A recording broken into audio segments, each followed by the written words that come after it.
Namaste, and welcome to our continuing series on the life divine with our beloved Ranga. We are on page 363, continuing with Brahman, Purusha, Ishvara. And the last two lines begin a new sentence. In the philosophy of the Sankhya's.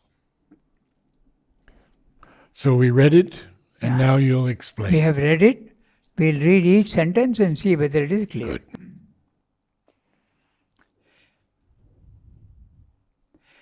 In the philosophy of the Sankhya's, we find developed most thoroughly the metaphysical idea of Purusha Prakriti. These are two eternally separate entities, but in relation to each other. So, Purusha is consciousness and Prakriti is nature or force. If you think of it as Chit, then this is force. If you think of that as Purusha, this is Prakriti. The difference being Purusha is fully conscious and Prakriti is in the philosophy of the Sankhya, because they are at a particular level. Prakriti is mechanical, unconscious energy. Okay? So, and if you go to a higher level where the Sankhya philosophy does not go, then you start seeing things in a different way. Okay? So Purusha Prakriti also there are many grades. But we'll see what he's saying here. Yeah, what is the higher level where it doesn't exist? Okay, now this needs a little bit of a clarification because we speak of three levels.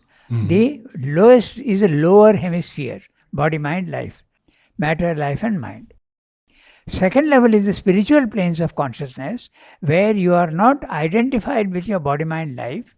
The consciousness has come out, it is liberated and you are in the ideal planes of consciousness or the spiritual planes of consciousness, which different people see in different ways, but Sri Aurobindo limits them to 4 planes: higher mind, element mind, intuitive mind, overmind. Above the overmind, you could say it is level 3 because qualitatively it becomes quite different.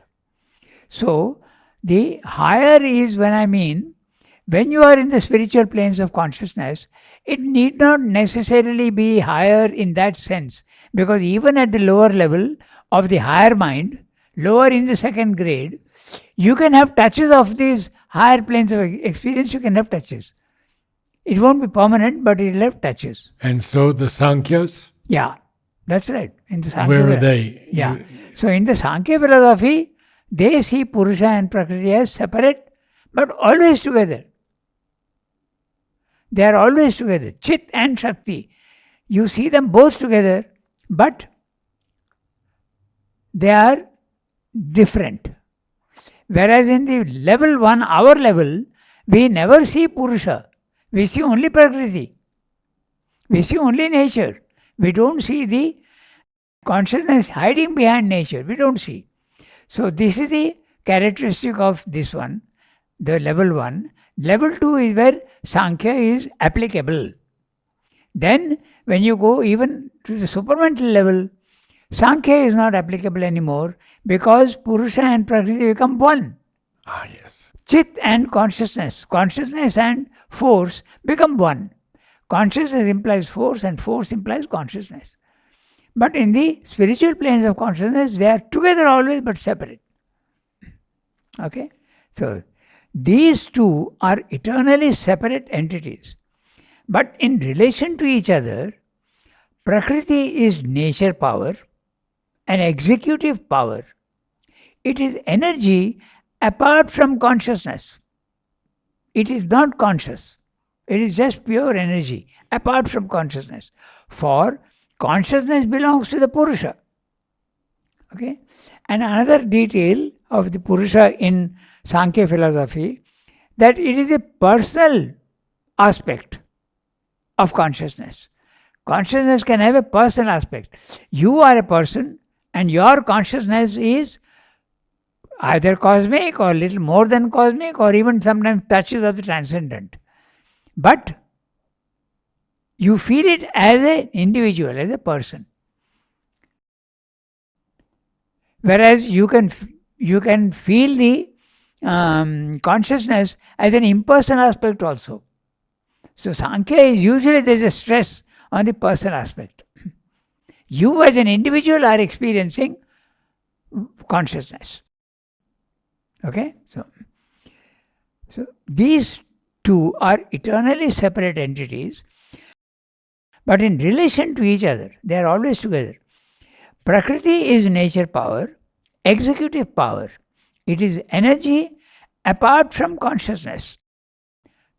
For consciousness belongs to the Purusha. Prakriti without Purusha is inert, mechanical, inconscient.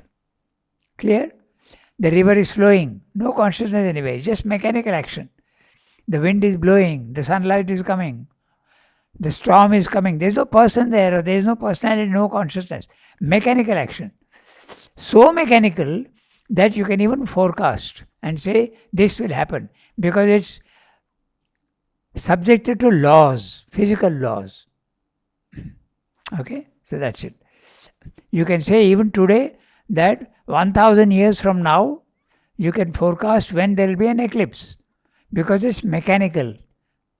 Okay. So Prakriti without Purusha is inert, mechanical, inconscient. Prakriti develops as its formal self and basis of action primal matter, and in it manifests life and sense and mind and intelligence. So Prakriti is creating forms. Prakriti is nature. And it is creating forms. We see that. Nature is creating trees, creating animals and all. It is creating. But what is it creating out of? What is the substance it is creating out of? It's creating out of primal matter. Primal matter is the subtlest of substance, which is infinite, and you can make any number of forms, but it will never be exhausted. The primal matter is the word they use in the Sankhya is pradhana, the main. Pradhana. That is the substance which is itself featureless, stable, eternal, infinite. And out of that substance, nature is making forms. Okay? It is like you have a vast store of water, which is formless, just one stretch of water, and you start pouring it into small vessels. And the vessel is a form. It can be any form. It can be a microbe, it can be a caterpillar, it can be a rabbit, it can be a dog, cat, human being, anything. It can be the mountains, it can be the trees, any form in the physical world. It's made out of this substance. The one becoming the many. Okay? So, consciousness belongs to Purusha. Prakriti without Purusha is inert, mechanical, inconscient. Prakriti develops as its formal self and basis of action primal matter, and in it manifests life and sense and mind and intelligence. Clear? All these things it creates one by one. But intelligence too, since it is part of nature and its product in primal matter, is also inert, mechanical, inconscient. A conception which sheds a certain light on the order and perfectly related workings of the inconscient in the material universe. Now, this needs a little bit of an explanation. He is saying that intelligence is mechanical. So you have to understand what he is saying. And inert. Yeah. It is inert in this sense that it is not conscious, it is mechanical. Even intelligence in the physical world. Okay? And if at level 1, there is matter, there is life, and there is mind. But mind at level 1 is mechanical, and it is also subject to laws, fixed laws. So what is meant exactly by this? In other words, it's a very interesting thing because modern science has also come to that. You are thinking with your mind and you think, I am thinking, I am conscious, I can do what I want with my mind. This is the ego which is interpreting it in that way. Actually, you are not using your mind at all. It is universal nature which is using your mind. Just as universal nature is using matter to create forms, universal nature is also determining the reactions of vital and mind. It puts thoughts into your mind and it is mechanical. It works mechanically. Now, this is a very important thing because can you create a robot? Today, this is the whole question. And very last 2-3 days, some very frightening things have come up. Artificial intelligence. Yes. So, can you create a man? You can create a body with steel, a robot. You can create life prana with a battery. Okay? Can you create intelligence? Yes, with a computer. Yeah. So you have a robot which is working in restaurants and other places. You just tell them, okay, what you want, and they will understand, record everything, go back and do exactly what is needed. So does this mean that the artificial intelligence of robots can act independently of human beings? Wait a minute. It seems that they can. Wait a minute. The latest news from Japan is that one robot exactly did that. It killed the scientists. That's a report in the last. Yes. So you are entering into a very, very dangerous area and you have to be very careful with what you're doing with nature. Yes. So, mechanical. So what you think is, see, it's very, if you start from a calculator, okay, 2 plus 4, the machine will tell you 6 because you have programmed it. Right. Okay. Now, is it true that our intelligence also is getting programmed? Yes. Yes. Because when a child is born, his mind is not programmed. So he doesn't understand anything. He hears sounds, he hears his mother talking, he eats food, he is hungry, he shouts, he cries, but he understands nothing at all. It has to be programmed for response.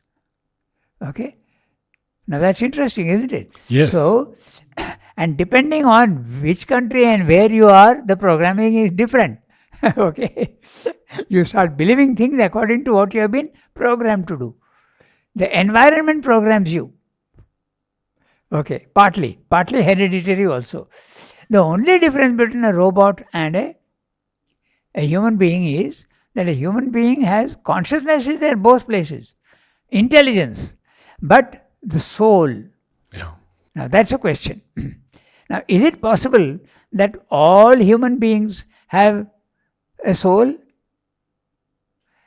Soul it may have, but not necessarily a psychic being. Psychic being, yes, exactly. Okay. There have been cases where mother has identified some people without a psychic being. Okay. So, this is the thing. So, it's mechanical. That's what he's saying. And this is what today artificial intelligence is confirming. So how did it kill that man? These details I have not seen, but it's a very short thing. And the report also said that the report has to be confirmed. Okay. But it is true that it has the capacity of learning. Okay. For instance, you make a robot and if you have a car usually has only 4 wheels because it goes on a very flat and uniform road. But suppose it has to go on the moon surface with rocks. So you can't do it 4 wheels. You need 6 wheels and each one will be adjustable. Okay, so it adjusts itself, but it has the capacity to learn how to negotiate the next rock because there is a feedback mechanism. So it learns. Computers learn and adapt themselves. Isaac Asimov predicted this many years ago, that there would be a conscious intelligence in robots. Yes. So this discussion is going on from long time. Is artificial intelligence really a dangerous thing? Are we playing with fire? We don't know. But see what he's saying. Prakriti develops as its formal self and basis of action, primal matter, and in it manifests life and sense and mind and intelligence. But intelligence too, since it is part of nature and its product in primal matter, is also inert, mechanical, unconscient, very clear, inconscient. What you think is your intelligence is something wonderful and free and you can go on thinking. No, it's a mechanical thing. Only the soul has got total freedom. And when the soul goes out, it is free. There is no law that binds it down. So that's what he's saying, okay?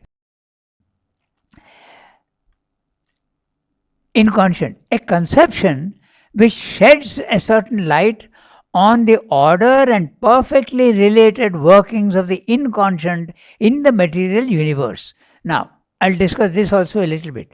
It's a conception which explains many things in the physical world. Okay.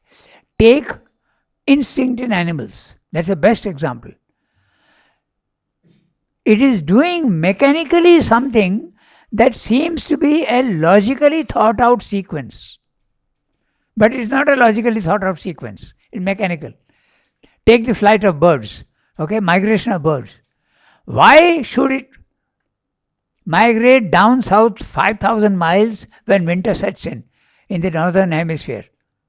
It goes down 5,000 miles and then comes back again. Okay.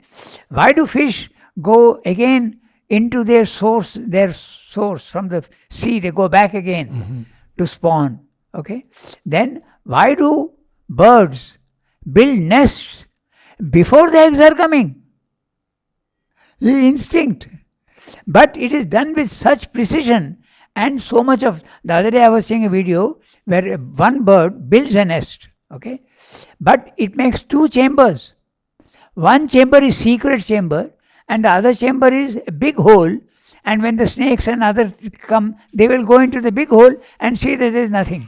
But the smaller same chamber, there is a flap. Intelligence. But is it really intelligence? Mechanical. Okay. All instinct. Take the spider. Okay. It builds a fantastic web to catch insects, and so beautifully. Okay. Yeah. What is it? Intelligence? You would feel like that. In fact, Sri Aurobindo gives in the evening talks a very interesting example. He says, I was watching once that if spider was trying to build a web, okay, what is it called? Yeah. A web. Yeah, web. And it was not succeeding. So what it did, it went and got a small piece of, not a pebble because pebble is too big, but a small piece of, a very small piece of stone, and balanced it. So, think of I'll give you so many examples. These are all mechanical, not conscious, but you feel that there is consciousness. Okay? A bird, that crane, it's got long legs. It stands in the water. It has to catch fish. So what does it do to attract fish? It'll take a dead leaf and throw it on the water. With its long beak, it'll pick up a dead leaf and throw it on the water. The ripples, the fish will think there's an insect there. It'll come up. Immediately the bird will catch it. Intelligence, mechanical action. So what you think is free and mechanical and intelligent action is actually mechanical. That's what he's saying. Instinctive? Instinct is nothing but consciousness in the background, but the action itself is without logic and without thought. All animals do that. So you can extend that even to our intelligence. It is largely a mechanical action of nature. Frightening. Yes. So, that's what he's saying. Okay? He is saying here a conception which sheds a certain light on the order and perfectly related workings of the inconscient in the material universe. I'll give you another example. Okay? Take plants, they require water and sunlight, but they require it in a certain quantity. Okay? If it is more, there is a disaster. If it is less, there is a disaster. But plants have the capacity to adjust themselves to the environment. How is that? Intelligence. There is a cactus in a desert will reduce its need of water. In a swamp, the plant will adjust itself to the excess water. That's what he's saying. If you give examples to yourself of what he's saying, it becomes clear. So mainly in this, what he's saying, a conception which sheds a certain light on the order and perfectly related workings of the inconscient in the material universe, instinct of animals. Okay? So you don't think you're free, you're not free. Then, in the light of the soul, the spirit that is imparted to the mechanical workings of sense, mind and intelligence. Again he is repeating. Mechanical workings of intelligence. Okay? They become conscious by its consciousness. Even as they become active only by the assent of the spirit. It is the consciousness which is there in the background. Just like I like to give the example of the prompter behind in the wings of the stage. Okay? And whispering what they should do next. If the actor forgets his lines, the lines are immediately conveyed to him from the audience does not see. So there is a guidance from there. So Srimla explains instinct in that way. He says there is intuition which is working at the physical level from behind. But it is sending sufficient impulse and sufficient suggestions for it to work flawlessly without thought. And when he speaks of the workings of sense mind? Yes. The sense mind is there in animals and also in us. Again, examples, body consciousness. The body consciousness is not thought, but there is so much of logic in it. Mm-hmm. When you sneeze, what is the body doing? The body is saying, this is a foreign body, I don't want it. It is rejecting it. When you cough, it's the same. When your food goes down, it should go down the esophagus. But instead of going down into the esophagus, it may sometimes stray into the trachea, into the windpipe. Then there is a violent throwback. So, who is doing that? Are you doing it thoughtfully? The body is doing it. So that's a body consciousness. Again the same thing. There is a consciousness hiding, but it is mechanical. Your cough is mechanical, you will admit. Okay. When you get a cut, the body knows that this is dangerous and it goes about repairing it. Immediately it seals it by coagulating the blood. It's a self mechanism that protects itself. Thinking? No. Mechanical action. Seems to be so intelligent. But it is. Everything in the body is like that. Huh? Think of the function of the kidneys. Okay? So, it knows which is harmful and throws it out, and it knows what is useful and puts it back into the bloodstream. So, everything is like that. Take the stomach. The more you think about it, the more you will be stunned. Okay, really. Take the stomach. If you eat meat, the stomach is digesting it. Your stomach itself is meat. Why doesn't it digest itself? Because there is again a mechanical action which coats the lining, inner lining of the stomach so that it doesn't get affected. Sometimes this mechanism doesn't work and that you end in an ulcer. That's how you get ulcers. This mechanism is not working very well.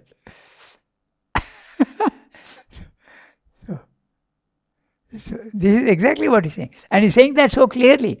But if you give examples to yourself, it becomes clear what he's saying.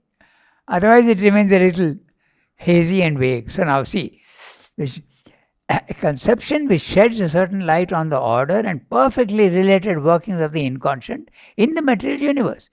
It is the light of the soul, the spirit, that is imparted to the mechanical workings of sense mind. So the sense mind is being guided from behind by the. So it seems to be very logical, but it is mechanical. But it's being guided. Yes, there is a guidance.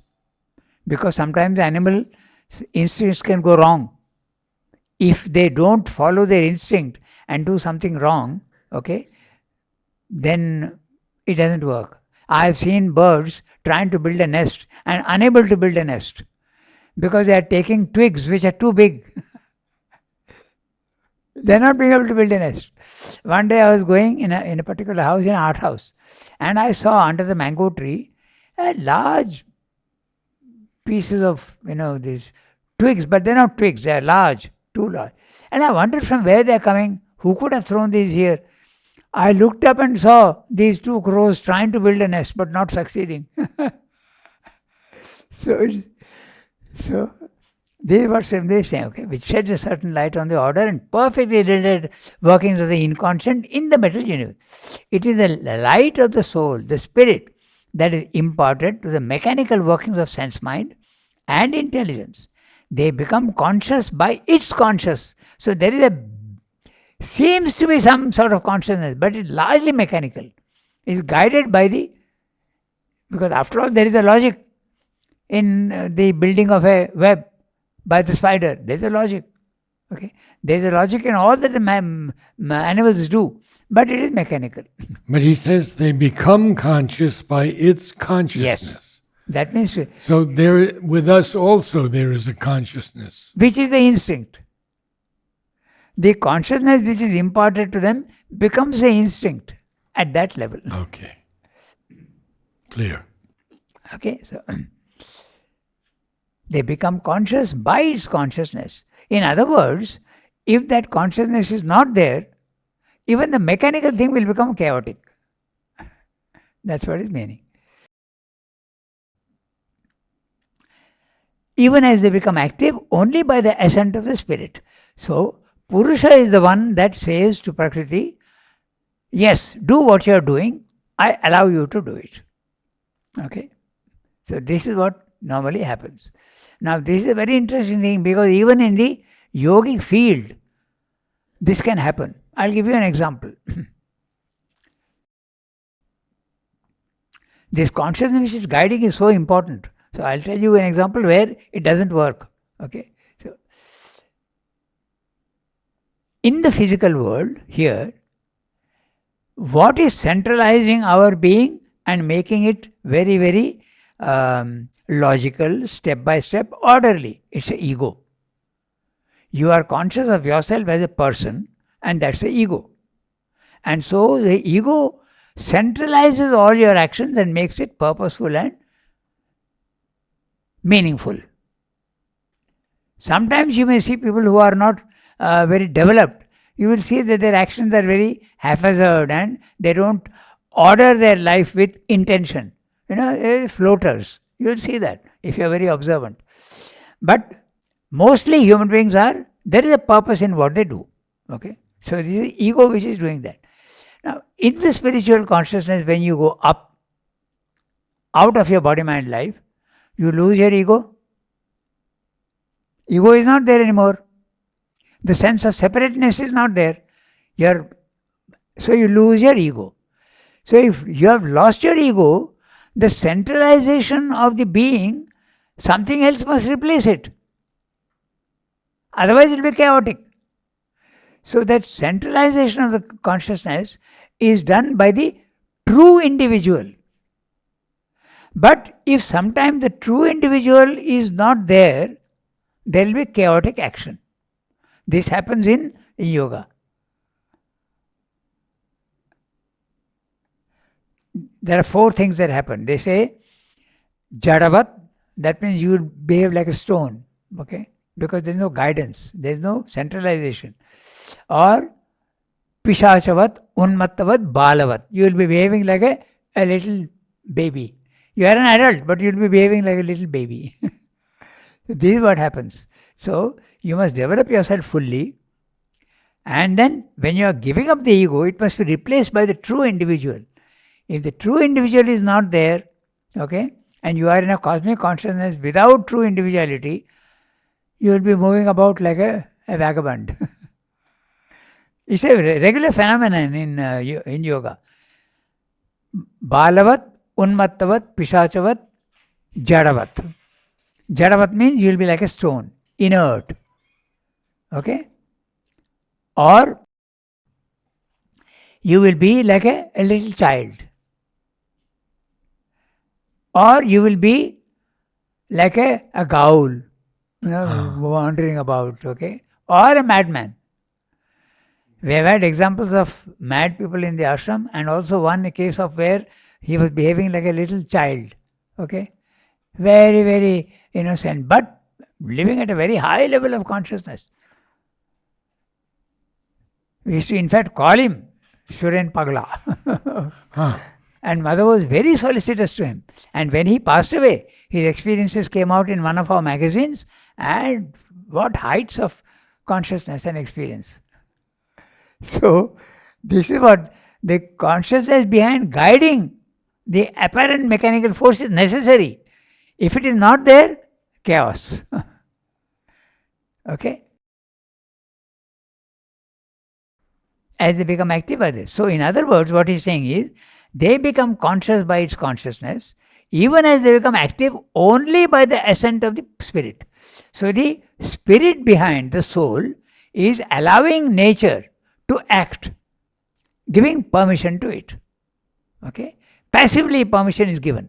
But when it goes to the spiritual levels of consciousness, you have the choice of either withdrawing your permission or giving it further permission. So, this is what happens. So, if the permission is withdrawn, yes, you have these four conditions. No, not the four conditions. When you withdraw your condition, you are fully developed. It's not absence of the true individual. It's the true individual who says, "Oh, I see anger in my body. I don't like it. I see greed in the body. I see desire. I don't want it." You stop the permission. Then slowly, that habit which has become a habit because of persistent permission, that permission not being given, in other words, you are not feeding it energy. So slowly the energy, the accumulated energy spends itself. Again, I told you about the scooter. Is exactly the idea. If you think of the scooter, then this phenomenon becomes very clear. I am going on a scooter, okay? I want to save petrol. 100 meters before I switch off. The scooter doesn't stop immediately. So even if you don't want your desire and your anger, it will continue until it exhausts itself. So that's what happens. Okay? So we go back to our, even as they become active only by the ascent of the spirit. So the spirit has to be there, allowing nature to do or not allowing nature at another time. Okay? At a higher level. The Purusha becomes free by drawing back from Prakriti. This sentence is very clear. What it means is, the Purusha is your soul. It is in your body-mind life, trapped in the prison of body-mind life, and you think that you are doing all this. Actually, the soul identifies itself with body-mind life. It's in ignorance. But through yoga, when you manage to free yourself and you go out of the body-mind life, then it is free of Prakriti. It is free of the body-mind life. That's liberation. Okay? The Purusha becomes free by drawing back from Prakriti. It becomes master of her by refusing to be involved in matter or your body-mind life. So that's what the ascetic does. I don't want body-mind life. He becomes free. He has a choice to disappear into the infinite. Okay? The Purusha becomes free by drawing back from Prakriti. It becomes master of her by refusing to be involved in matter. Nature acts by three principles, modes or qualities of its stuff and its action. So, which in us become the fundamental modes of our psychological and physical substance and its workings. The principle of inertia, which is tamas, the principle of kinesis, which is rajas, and the principle of balance, light, and harmony, which is sattva. So these are the three principles acting in the physical world, corresponding to matter, life, and mind. Matter is basically dense and doesn't want to act. It is dead. But when life comes out, life is the opposite. Life is something living, not dead. So it's the opposite of this. So that is energy. In matter also there is energy, but it is sleeping. We have learned to wake it to a certain extent by extracting energy out of it. In many ways, we extract energy. Okay, so matter is tamas, rajas is the vital, not is vital, the vital has the quality of rajas, energy, action, and the mind is that of knowledge. It is slowly becoming knowledge. That's the sattva. So this is the Sankhya philosophy. And it is very, very valid at this level. At level 1 and level 2 it is valid. But if you go higher up, it's not valid anymore. Because Purusha and Prakriti become one. Okay?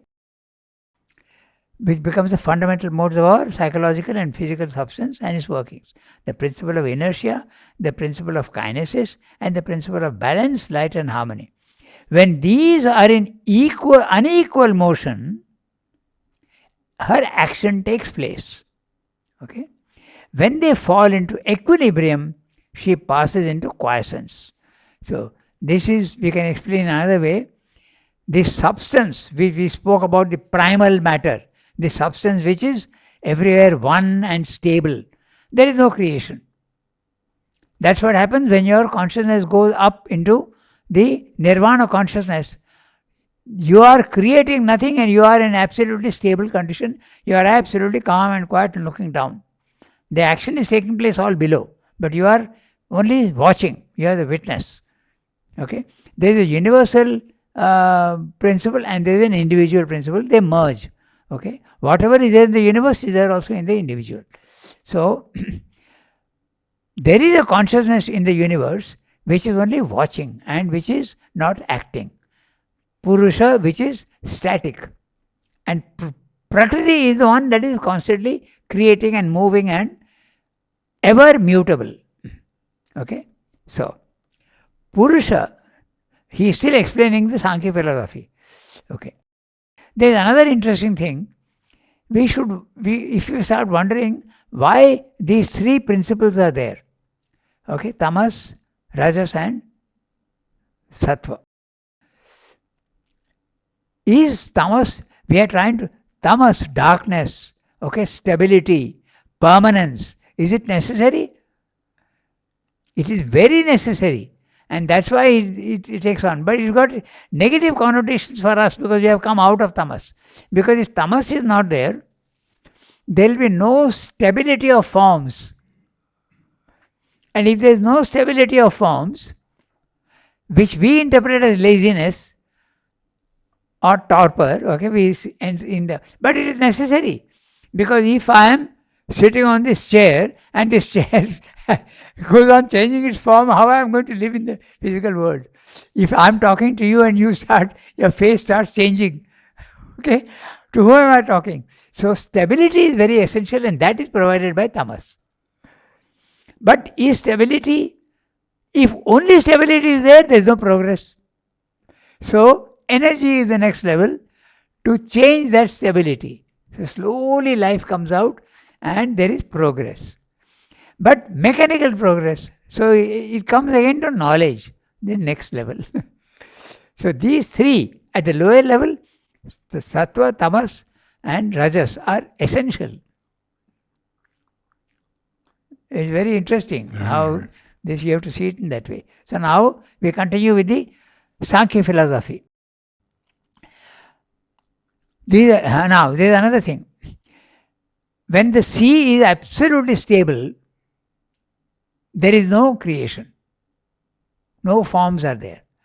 But when the sea starts making waves, each wave is a form. So there is creation. In other words, creation is possible only with energy and movement. When there is no energy and no movement, there is no creation. So this is another interesting thing which we have to see. So, but I see a stone. It is a form. But where is the energy? I don't see any energy in it. You are not seeing, but the energy is there. Go down to the atomic level. Constant energy is there. Movement is there. So all forms imply energy and movement. All non-creation imply stability. So this is the Sankhya philosophy. I am going into a little detail to explain the various aspects. So Sankhya is very, very applicable at these lower levels. And the next level also. Yes. At the highest level, it's not applicable. Right. Okay. Purusha, conscious being, is plural. Now, this is again in the Sankhya philosophy. You have a soul, you have a soul, I have a soul. You have a Purusha, you have a Purusha, I have a Purusha. But your soul is not her soul. So there is plural. So Sankhya says Purusha is plural. But Advaita is saying, wait. Don't judge it at this level. Go higher up and you will see that the soul of everybody is the same. So they have the idea that Purusha is only one because you are seeing it from that level. But Sankhya is seeing from this level and saying all different. Valid. Okay? When you go to the cosmic consciousness, you realize that your soul is the soul of everybody else. That's a cosmic consciousness. But you said that each soul has a particular gift, if I could say, to the world. And also, characteristics. Yes, absolutely. But it loses its limitations and becomes cosmic. Again, to understand that, go back to the image of the grain of salt and the sea. It loses its characteristics, but it is still essentially the soul, consciousness. Okay? So, when they fall into equilibrium, passes into quiescence. There is no creation. So, when your sattva, rajas and tamas are active, then you are prisoner in your body, mind, life. There is no liberation. But there is creation and there is the physical world is there. But when they become equal, which you achieve by silence in the mind and samatha in the heart, okay, then your soul escapes. And that is liberation and you are in a static condition. Alright, that's what he's saying. So, Purusha, conscious being, is plural, not one and single, while nature is one. In the Sankhya philosophy at the lower level, it would seem to follow that whatever principle of oneness we find in existence belongs to nature.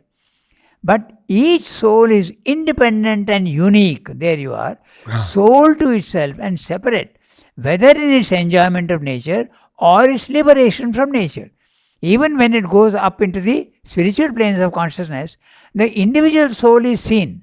The individual soul experiences the cosmic consciousness. I feel myself to be one with everybody else, but who is experiencing that? The individual. But the individual is not now limited to the body, mind, life. It's essentially the consciousness which is experiencing itself as one with everybody else. Okay, so, but each soul is independent and unique, soul to itself and separate, whether in its enjoyment of nature or its liberation from nature. All these positions of the Sankhya we find to be perfectly valid in experience when we come into direct inner contact with the realities of the individual soul and universal nature. But they are pragmatic truths, and we are not bound to accept them as the whole or the fundamental truth, either of self or of nature. There are other levels of consciousness where it is not true. Because you can rise to another level of consciousness and see, oh, I thought my soul is different from her soul, but now I see that essentially it's the same. When you are having a pain, I too am feeling the pain. When you are having enjoyment, I also enjoy your enjoyment. There is a oneness everywhere. So that's what he's saying. So Sankhya does not apply anymore there. Okay?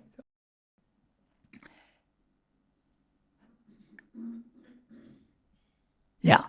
Prakriti presents herself as an inconscient energy in the material world, but as the scale of consciousness rises, she reveals herself more and more as a conscious force, and we perceive that even her inconscience concealed a secret consciousness.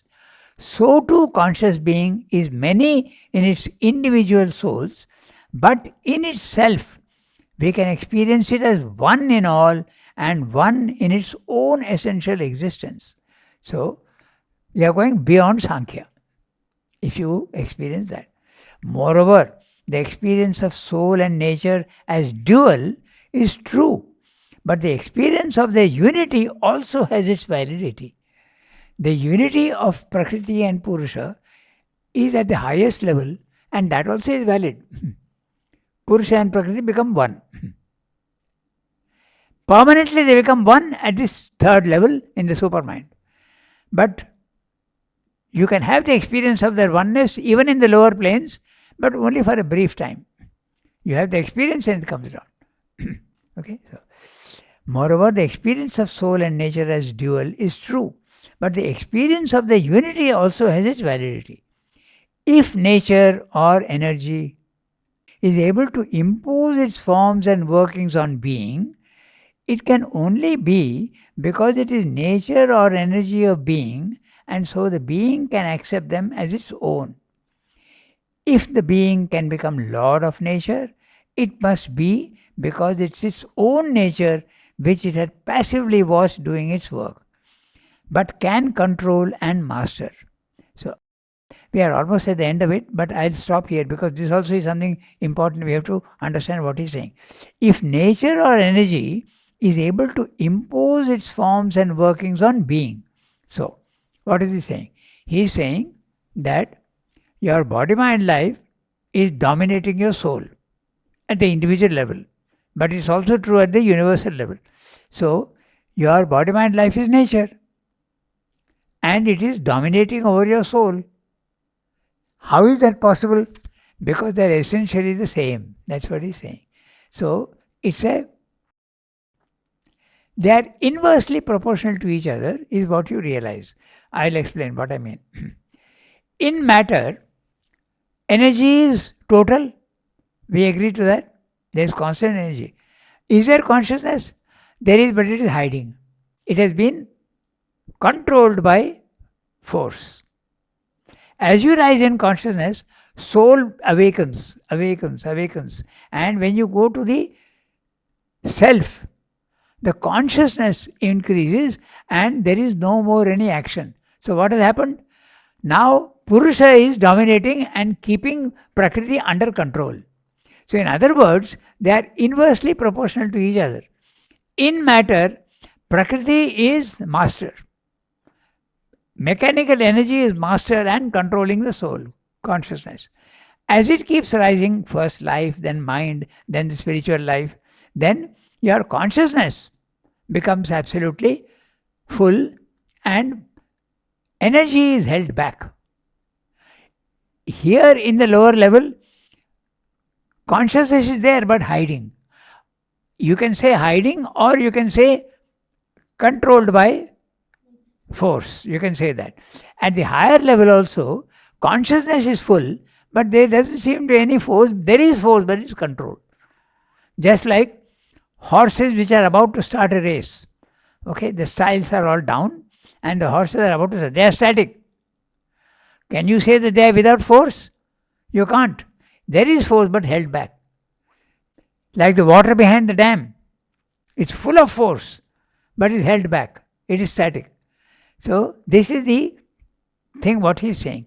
At level 1, at our level, force is dominating over the consciousness. That's why we are not conscious of our soul. Okay? when you are spiritually, you are in the second level of consciousness, you are fully conscious. And you see body, mind, life outside yourself, you see, and you are now not allowing any force. You are in a nirvana consciousness, static condition. Force is there, but controlled by consciousness. So it's not totally stopped, it's just controlled. That's right. It is inactive. So when you use the words mutable and immutable, you have to understand in this way. Okay? So they are always together. That's what Sankhya is saying. But they are in different proportions. When you go to the supermind, they are equal to each other. Neither is force the king, nor is consciousness the king. They cooperate each other fully. So this is Sankhya philosophy and the difference with the Advaita philosophy. Okay, so if the being can become lord of nature, it must be because it's its own nature which it had passively was doing its work, but can control and master. Even in its passivity, its consent is necessary to the action of Prakriti, and this relation shows sufficiently that the two are not alien to each other. So you have to go beyond the Sankhya philosophy. They are both equally true and equally present, and they become one at the highest level. Okay, so the duality is a position taken up, a dual status accepted for the operations of the self-manifestation of the being. When there is manifestation, necessarily that will be forms, and forms means activity, and so there is a consciousness which is static and there is a consciousness which is active. So in the physical world, the activity is dominating the silence. At the spiritual level, the silence is dominating the activity. Okay? So, but there is no eternal and fundamental separateness and dualism of being and its conscious force of the soul and nature. So there is no essential difference like the Sankhya is insisting on, that Purusha and Prakriti, Chit and Shakti, okay, consciousness and force are always together but separate, not true at the higher levels. That's what Swami is saying. And that's the Advaita philosophy. There seems to be multiplicity, but that's at a lower level. At the higher level, no multiplicity. They are all one. So, big paragraph explaining the... Excellent. Yeah. But it's quite complicated, but now we have understood. Okay, I'll tell you. You go home, you'll forget. Because there are very subtle truths, Like you have a dream, you remember, but even if you remember when you wake up, after 2 hours or 3 hours, you are likely to forget your dream because it is evanescent. These ideas also are all very subtle and they have to be settled in the mind. That takes a little time. But at present, we have understood. We seem to understand. You try to reformulate them later on, you will see there is some difficulty. In our next session, could you explain the difference in overhead and overmind? Okay. I can do that right now. Okay. The overhead is a very general term, which includes level 2 and level 3. Overhead, it is above the head, above the body, mind, life. So it can come, when Sridhar speaks of the overhead planes of consciousness, he is meaning that. Amal was the one who asked him, and Sridhar said overhead planes. Your inspiration for poetry can come from the overhead planes of consciousness, they can come from the inner vital, they can come from the environment, they can come from anywhere. They can come from the inner being, they can come from the higher planes. But what is coming down has got its vibrations, and the quality of the vibrations will tell Sri Aurobindo from where it is coming. And overmind. Yeah. The overmind or the higher mind or the intuition. Right. Okay. So overhead is more general. The overmind is a definite plane of consciousness, which is the fourth in the spiritual planes of consciousness, just below the supermind. It's a fixed plane of consciousness.